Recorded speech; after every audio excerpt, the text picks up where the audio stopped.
Sri Dr. Adham Bawang, Menteri Kesihatan Malaysia, seterusnya ahli-ahli media, tuan-tuan perempuan yang sekalian.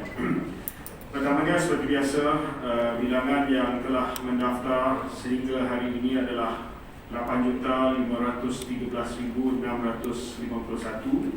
iaitu rasio pendaftaran kepada populasi sasaran 35.1%.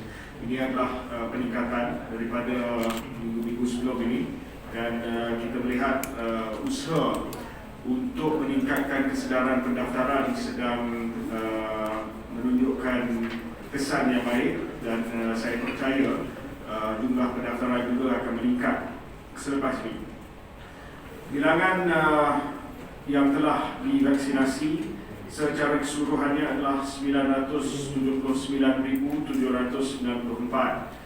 Yang telah menerima satu dos 583,903. Yang telah lengkap menerima kedua-dua dos 365,891. Bilangan dos yang telah dihantar, ini untuk menjawab soalan yang mengatakan bahawa kadar vaksinasi masih lagi rendah. Bilangan dos yang telah hantar, yang telah kita terima adalah sebanyak 1,378,190. Jadi jadual penghantaran masih lagi perlahan. Itu yang menyebabkan kadar program imunisasi ini masih lagi rendah.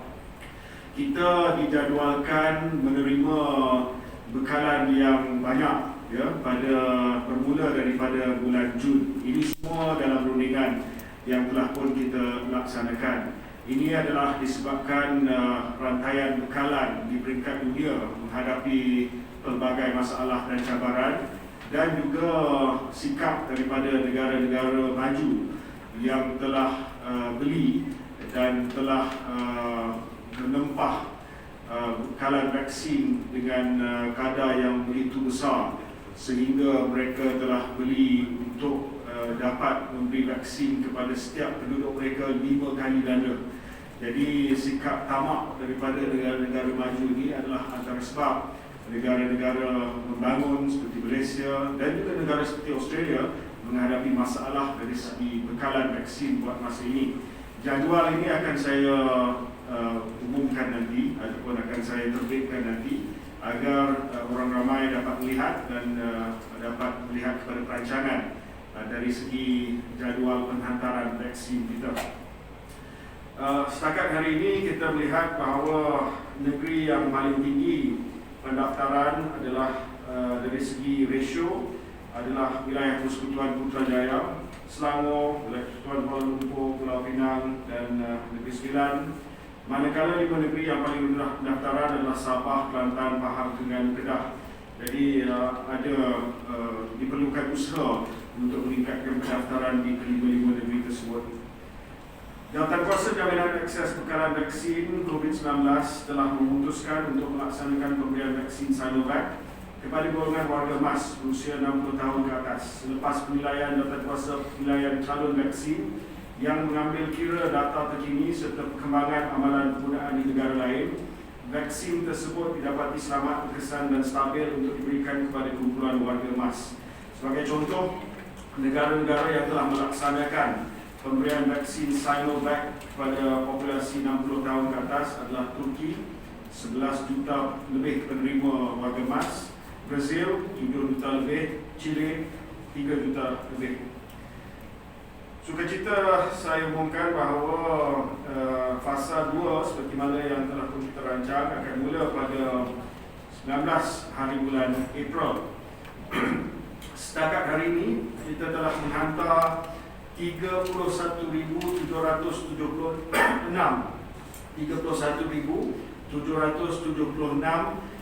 janji temu melalui sistem MySejahtera ataupun melalui SMS. Hari ini kita akan juga menghantar 50,000 lebih kurang tarikh dan juga masa janji temu kepada penerima di bawah fasa 2. Cuma saya ingin memaklumkan bahawa daripada 31,776 janji temu yang telah pun kita hantar, 13,218 telah menjawab mereka akan hadir. Yes, mereka akan hadir. Manakala 343 telah menjawab mereka tidak akan hadir. Jadi jumlah yang tidak akan hadir ini sangat-sangat kecil. Cuma yang belum jawab lagi adalah 18,215 ataupun 57%. 42% telah jawab mereka akan hadir, 57% tidak memberi apa-apa jawapan. Saya mohon kepada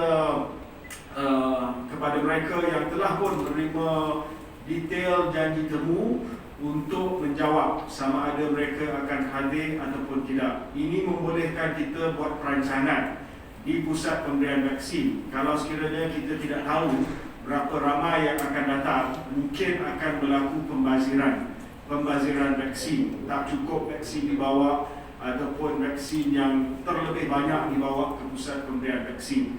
Jadi saya pohon kepada orang ramai yang berada di dalam fasa 2, kalau sekiranya sudah menerima notifikasi sama ada melalui SMS ataupun melalui notifikasi MySejahtera untuk jawab sama ada mereka akan hadir pada janji temu ataupun tidak, bagi membolehkan kita buat perancangan di pusat-pusat pemberian vaksinasi dengan kita membawa vaksin yang cukup pada hari vaksinasi yang kita telah pun beri kepada mereka.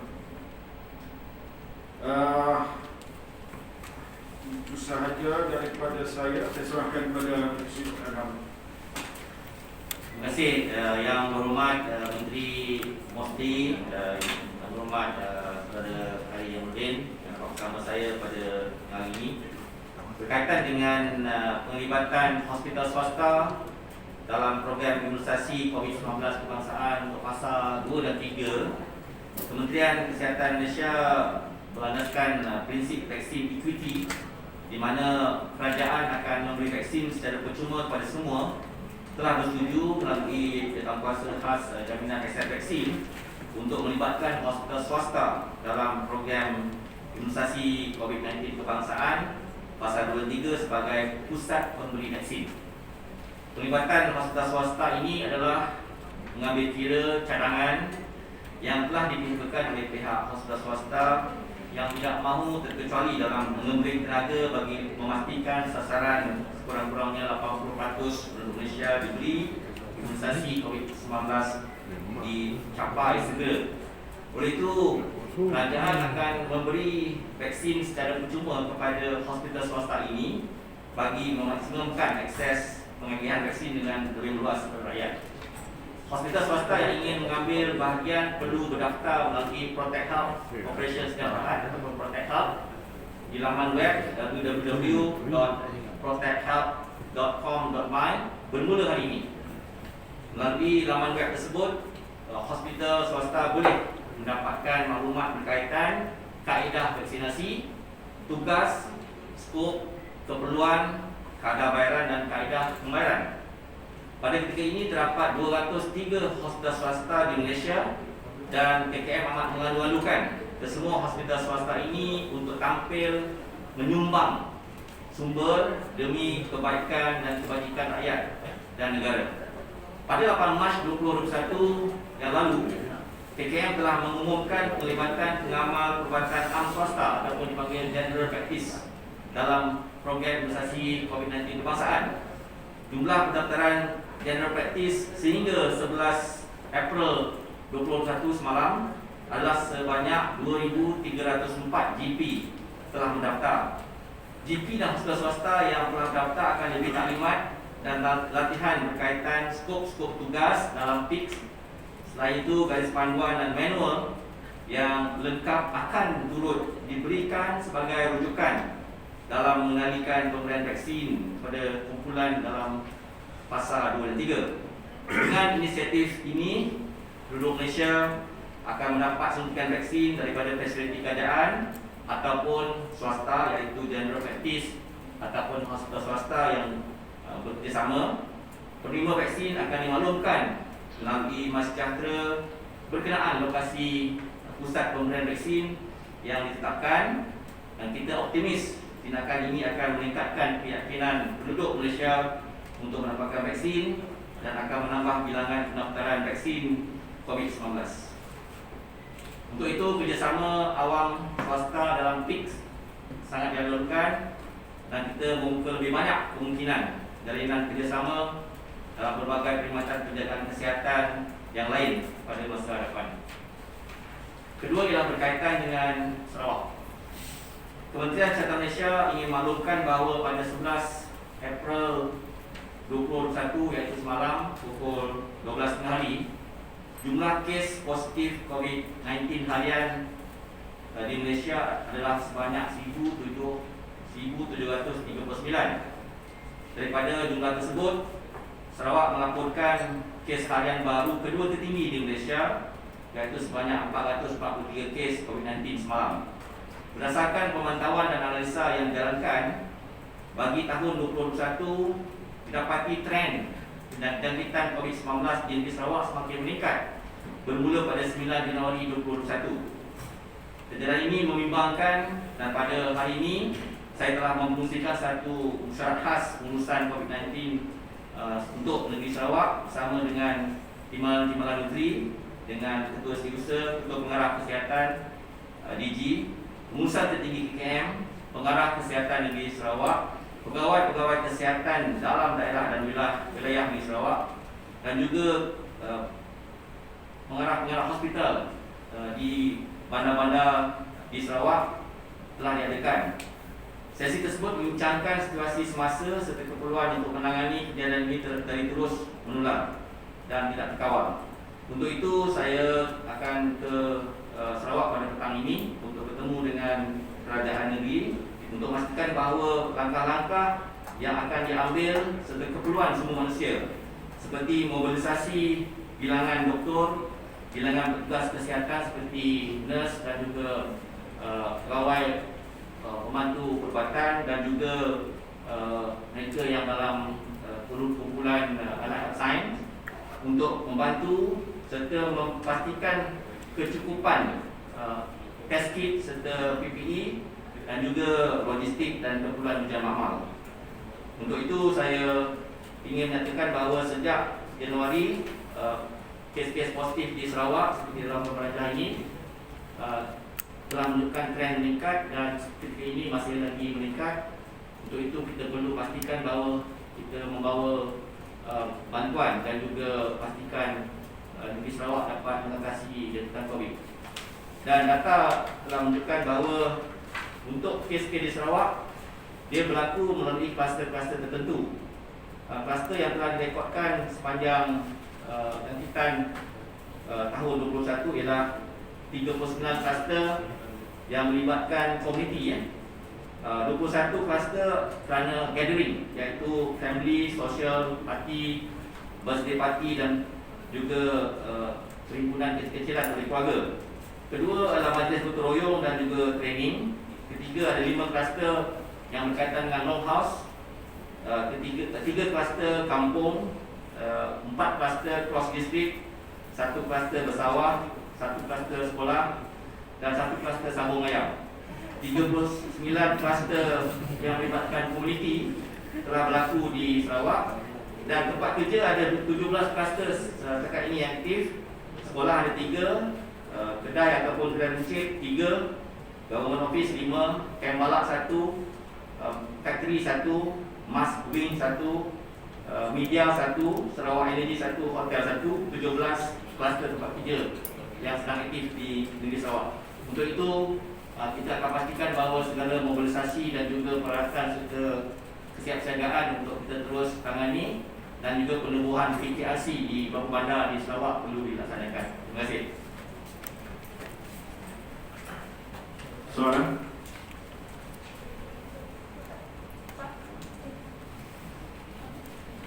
Mula dengan yang hadir dulu. Assalamualaikum YB dari Sri. Soalan kepada YBKJ. Adakah CITF menerima laporan individu yang sudah berdaftar untuk menerima vaksin, namun sebelum menerima tarikh jadi temu lagi tapi berhajat untuk membatalkan permohonan? Jika ada, berapa jumlah mereka dan apakah sebab mereka mahu membatalkan penerimaan vaksin? Dan kepada Datuk Syed Am, sebelum ini dilaporkan Datuk Syed berkata jumlah kes baru COVID-19 menjelang Mei ini adalah dalam lingkungan 500 kes. Dengan trend kes harian kini yang berada pada paras 1000, adakah KTM optimis negara akan merekodkan kira-kira 500 kes pada bulan depan berdasarkan graf pemodelan dan ramalan polis fokus? Seperti mana yang saya sebutkan tadi, maklumat yang kita terima adalah hanya melalui jawapan yang telah pun kita dapat daripada mereka yang telah menerima janji temu. Daripada 31,776, hanya 343 sahaja yang telah menjawab mereka tidak akan pergi ke janji temu mereka. Mereka akan dapat janji temu kedua, dan sekiranya mereka masih lagi enggan untuk menerima, kita akan buat siasatan kenapa mereka tak nak pergi ke janji temu. Sekiranya mereka terima, maka di kesimpulannya adalah kerana mungkin tarikh yang pertama tidak sesuai untuk mereka. Okey, terima kasih.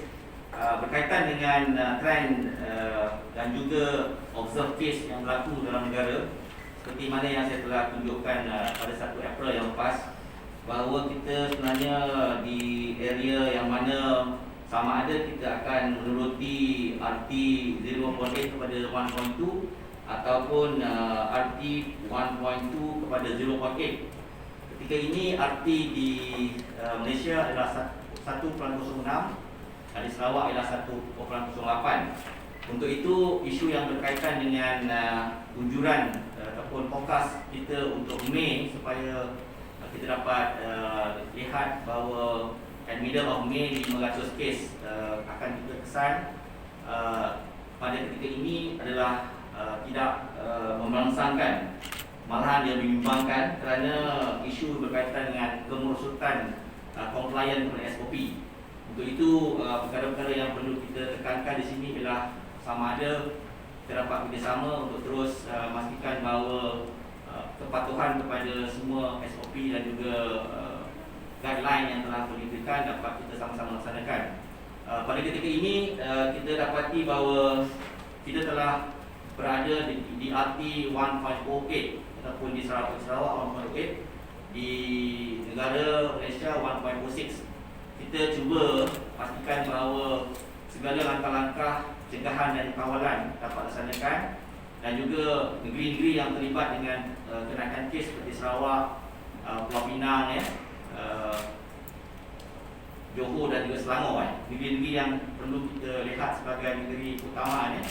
Untuk itu, beberapa langkah-langkah yang kita nak laksanakan seperti bantuan dari kerajaan negeri untuk mobilisasi dan juga mengadakan kesiapsiagaan di hospital ataupun di pusat kesihatan untuk menangani kes-kes, sama ada mereka berada dalam kategori 1, 2 ataupun mereka perlu dimasukkan ke PKC atau hospital. Dan seterusnya, kedapatan dan juga keberadaan test kit di setiap tempat yang boleh untuk menguji dan juga melaksanakan screening kepada mereka yang terlibat untuk contact tracing.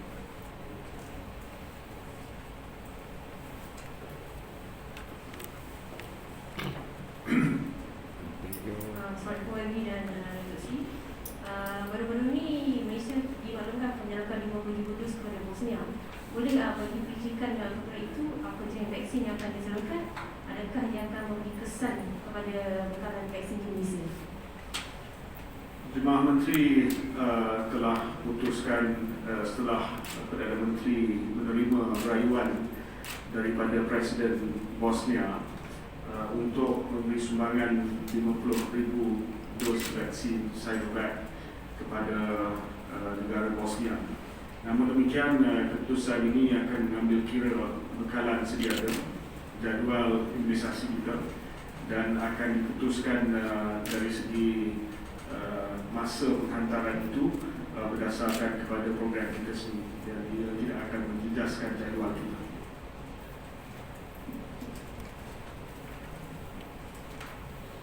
Selamat hari Wali dan Sri. Ada dua soalan di sini. Adakah penggunaan vaksin AstraZeneca ditangguhkan, dan jika ya, apakah backup plan untuk vaksin ini yang akan cover 20% for the population? Dan jika penggunaan AstraZeneca ditangguhkan, ada kerajaan akan menyimpangkan semula perbicaraan dengan Johnson & Johnson yang menggunakan dos tunggal? Terima kasih. Kita akan buat keputusan berkenaan dengan vaksin AstraZeneca pada minggu depan. Mesyuarat Jawatankuasa Jaminan Akses Vaksin dan juga laporan daripada kumpulan pakar.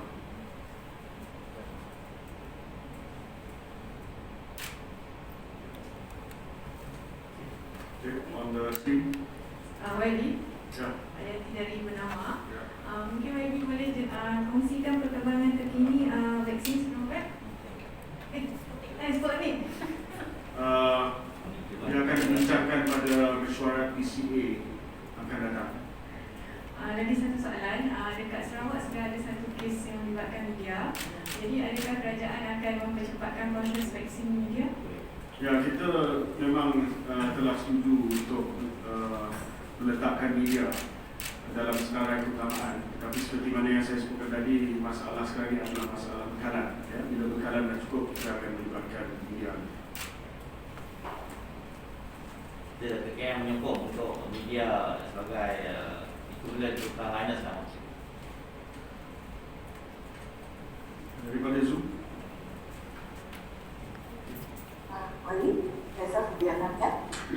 Yeah, so no, some experts have actually suggested doing away with appointments for the elderly because it's been hard. I'm sure you appreciate that there have been some that registering for appointments is difficult for some. Sorry, I can't hear what you're saying at all. Sorry? I cannot hear. Yeah. Speak louder, please. Okay, sorry.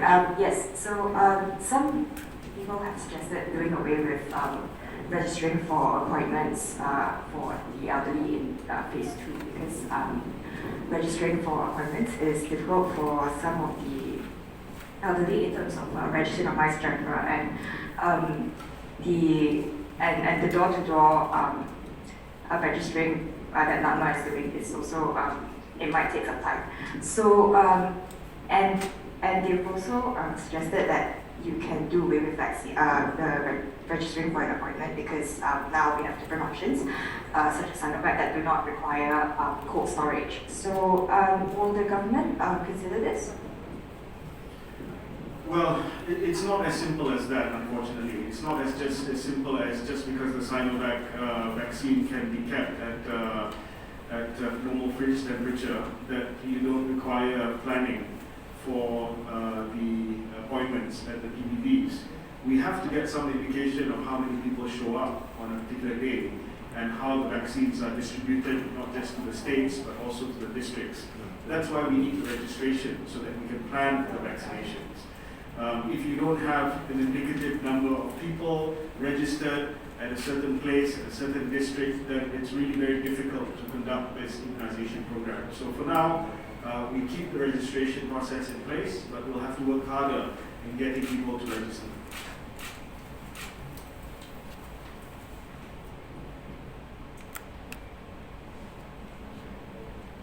Good afternoon, YB. I'm Kanmani from Gondu. YB, I have two questions for you. How can we start phase 2 on April 19 if we don't have enough vaccine supply? Because as of April 6, Malaysia only had 1,100,350 doses of COVID vaccine.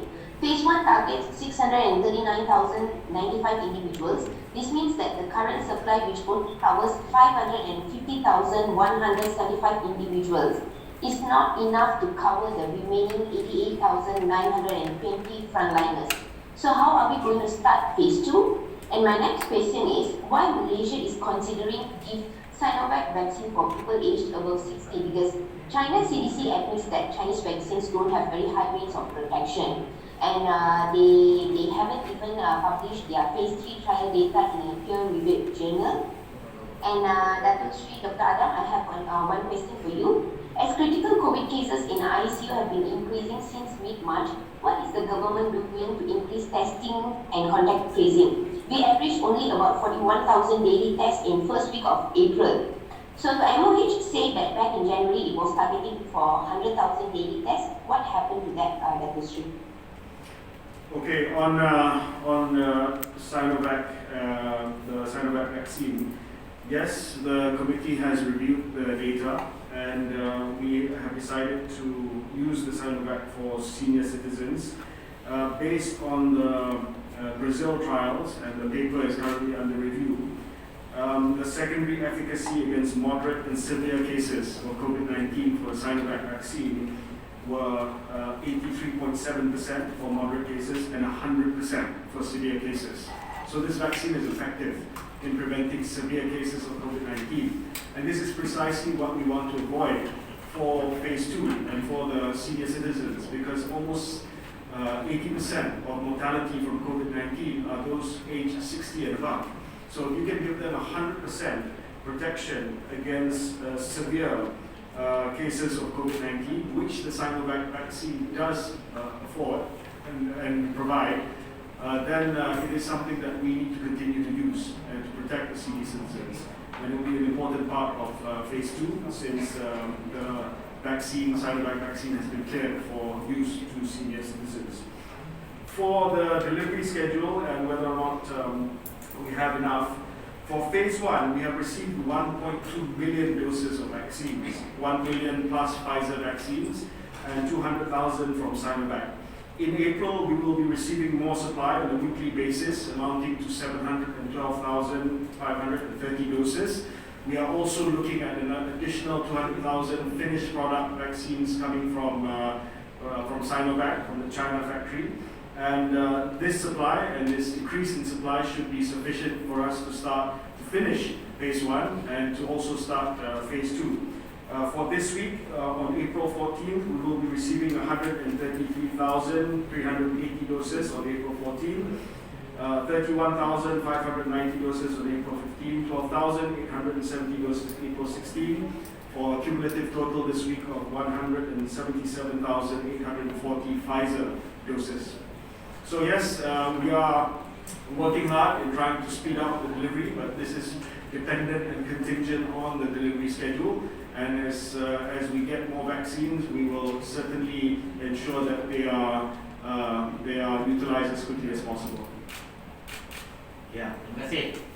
Berkaitan dengan kes di intensive care unit yang mengendalikan COVID-19 stage 3, stage 4 dan stage 5, ada peningkatan penggunaan katil-katil ICU di beberapa negeri.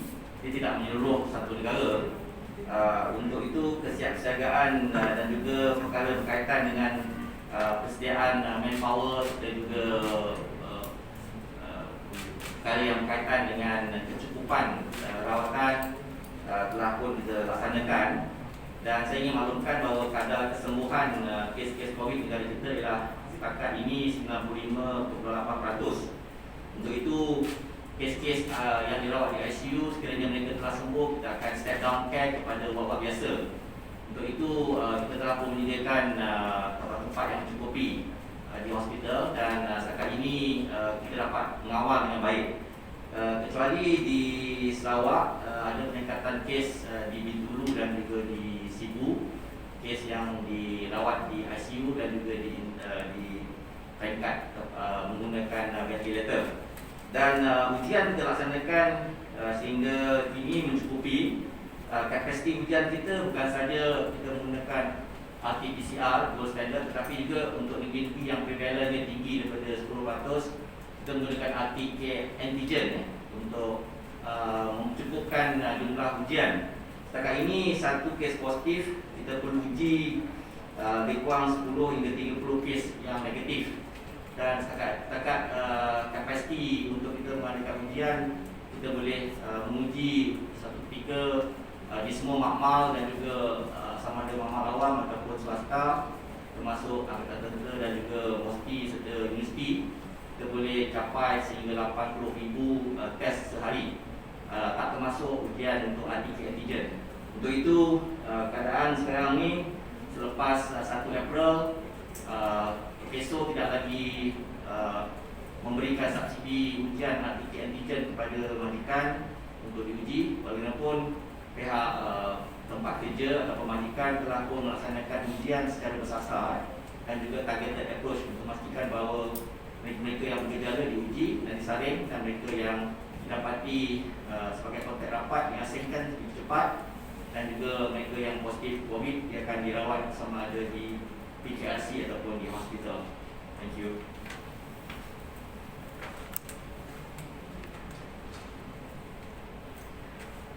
Good afternoon, Dr. Sri and YB. My name is Ruby, reporters from Nanyang Shampau. Early this month, Dr. Sri mentioned about the MOH not certified with the slow vaccine registration, and MOH will find out the reason. Dr. Sri, may I know the updates for this finding? Yeah. And the second question is, Dr. Sri, may I know the registration status from other online and offline channel like the website, hotline, manual registrations at hospital and clinics, and local council door-to-door registration? And which channel is the most effective and why? Thank you. Ya, ini saya dulu. Pertama sekali kita ada memberi pandangan bahawa tidak puasan hati terhadap jumlah registration. Tetapi untuk makluman semua, kita ada 5 kaedah untuk register pemberian vaksin. Pertama sekali, tentu sekali menggunakan masejahtera. Kedua, kita telah paparkan dalam website kita. Ketiga, menggunakan pendekatan hotline. Keempat, bersemuka di pusat pemberian vaksin. Dan yang kelima ialah menggunakan full of government approach, iaitu kita ada jentera-jentera di peringkat daerah, peringkat mukim, peringkat kampung yang telah pun digerakkan untuk memastikan bahawa mereka yang tidak memiliki upaya menggunakan aplikasi masejahtera ataupun artificial intelligence ini, kita dapat bawa mereka ke pusat ataupun membawa maklumat ke pusat kesihatan untuk diregister. Berkenaan dengan kekurangan sambutan, peringkat KKM telah mengamati bahawa kebanyakan daripada mereka yang berumur 60 tahun ke atas dan juga mereka yang ada komorbid, mereka telah pun digerakkan untuk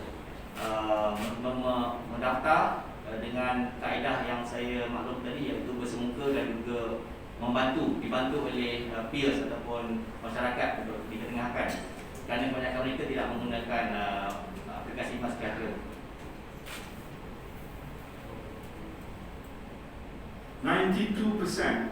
92% daripada mereka yang sudah daftar telah mendaftar melalui masejahtera. Yang selebihnya adalah daripada website, daripada door to door, daripada manual, dan juga daripada call center. Okay. Alright, terima kasih semua. Terima kasih semua.